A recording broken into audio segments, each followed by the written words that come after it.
Thursday in Prospect. Welcome to it.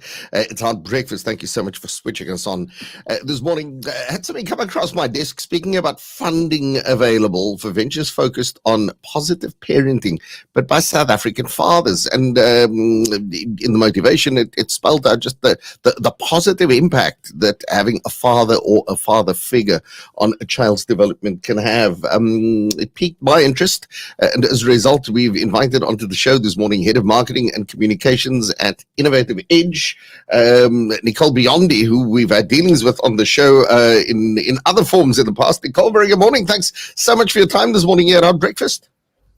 Good morning, Aidan, and thank you so much for having me here to talk to you today about, as you were saying, funding opportunities for solutions around positive parenting, specifically positive fathering.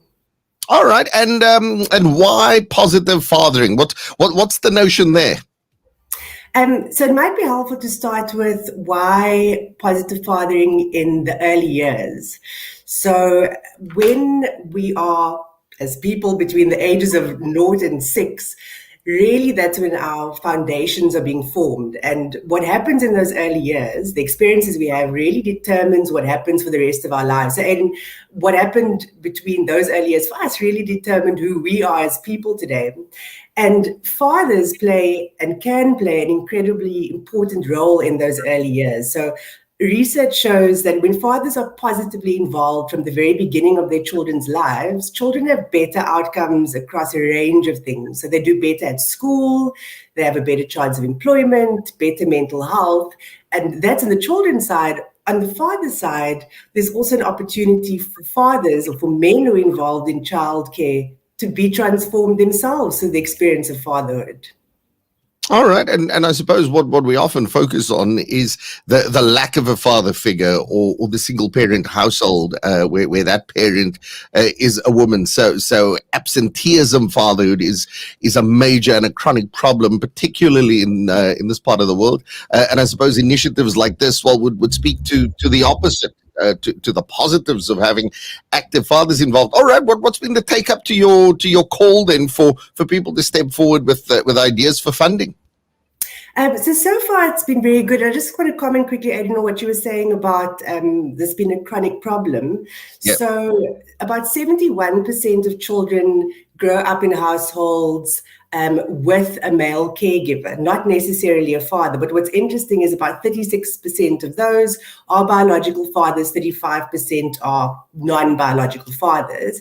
And the reason that it's important to think about that distinction is because the impact that any positive male caregiver can have in a child's life is a good thing. Doesn't necessarily have to be the biological father. It can be the grandfather, the uncle, etc. So that's important to know. But to answer your question directly, the take-up so far has been really good.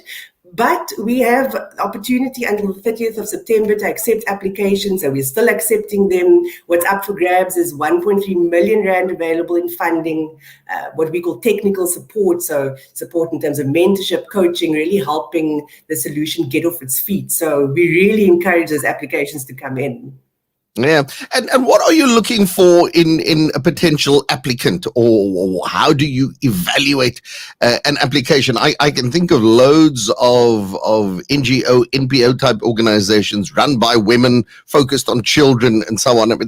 I'm struggling to even think of one just off the top of my head where the focus is on positive parenting by fathers or sort of a male overarching figure.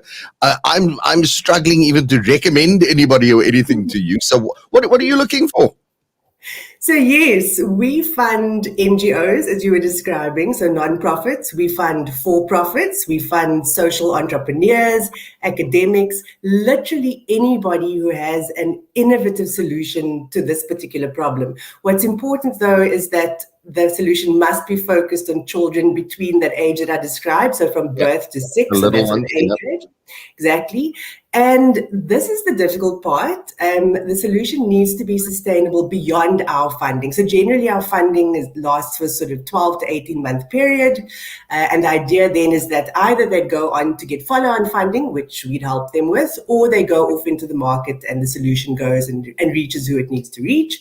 And obviously for this call needs to be focused on encouraging positive parenting with regards to fathers. All right. How do people go about submitting the applications? We'll stick the details on our Facebook page, but obviously there are people in cars or at home who are listening or not watching us on social media at the moment. So how would they go about submitting an application?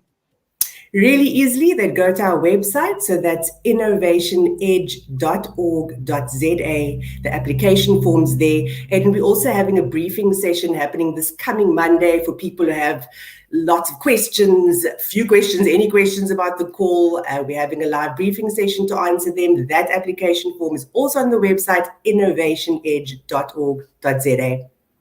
All right, appreciate your time and absolutely love the sound of the project that Nicole Biondi was chatting to us about this morning. She's head of marketing and communications at Innovative Edge. Ma'am, you have yourself an awesome day. Thanks for chatting. All right.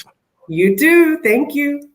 Okay, listen, if you play in this sphere, in this sector, if a little bit of funding is exactly the kind of shot in the arm that you need, well, then innovationedge.org.za.